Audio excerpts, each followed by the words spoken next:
A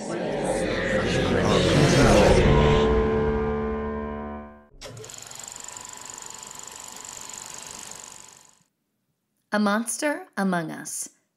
Opening credit sequence. Exterior, round river, day.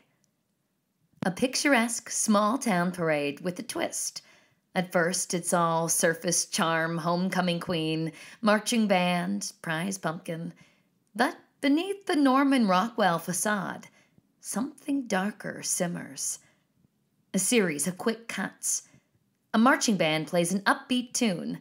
People are dancing and clapping along. Flash cut.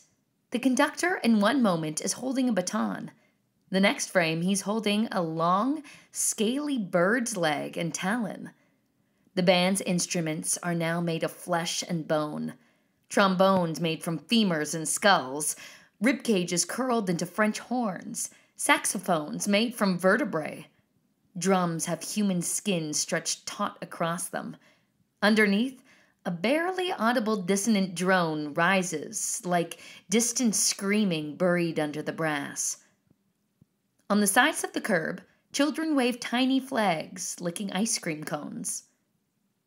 Flash cut. The ice cream drip red, unnaturally thick, like blood. Close up. Hot dogs rotating gently in a street vendor display. Flash cut. Maggots writhe out of the hot dogs. Flies buzz around, trapped in glass. A prize-winning pumpkin, absurdly large, sits on a float. Flash cut. A cross-section reveals that inside its thick orange skin is a hidden dungeon of human trafficking. This image has a vintage, grainy feel like a high-8 camera. At the tail end of the parade, a lone figure emerges. Blurry, dreamlike, drifting down the center of the street. The brass band warps, bending like a warped record. Everything goes to slow motion. A high-pitched hum creeps in, layered with the caw of ravens and the static whir of insect wings. Flash cut. A second glance, and the figure's gone. Just like the parade crowd waving to an empty street. Title card. A Monster Among Us. Fade to black. Interior. Children's bedroom. Night. Soft moonlight filters through a modest window in a cozy bedroom decorated with superhero posters, action figures, and stuffed animals. 2 children, Sam, 6, and Jude, 4, are tucked into bed, eager for their bedtime story.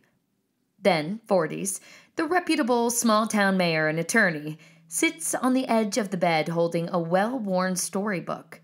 His voice is gentle as he begins to read, though there's an undercurrent of detachment.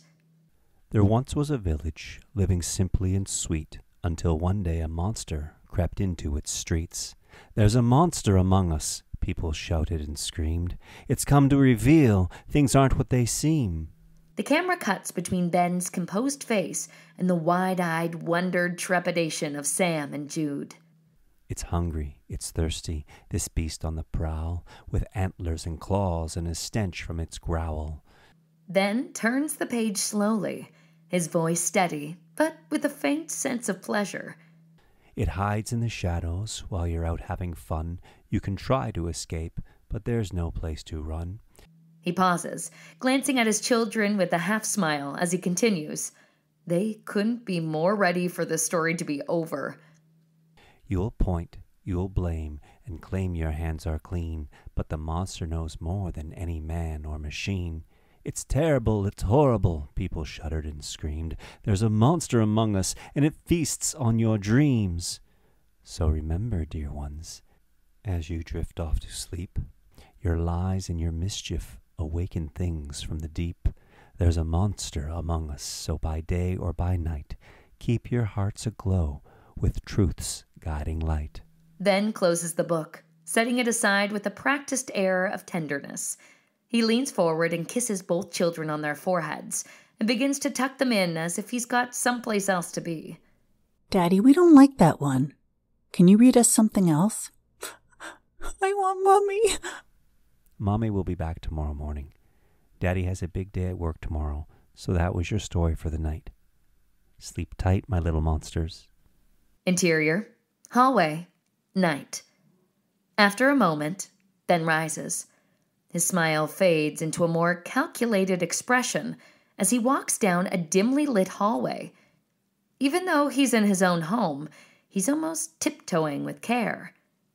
Interior, bedroom, night. Then enters his bedroom and approaches a window at the far end of the bed. The light outside is sparse, but we can make out a tree line. He slowly unlatches the window and slides it open as quietly as he can. Outside, a shadowy figure is barely discernible, a hint of someone waiting in the night. Ben glances briefly back at the kids' room, then returns his focus to the window. His tone shifts. Well, hello there. Are you here to read me a bedtime story? As he speaks, a female figure climbs in silently through the window.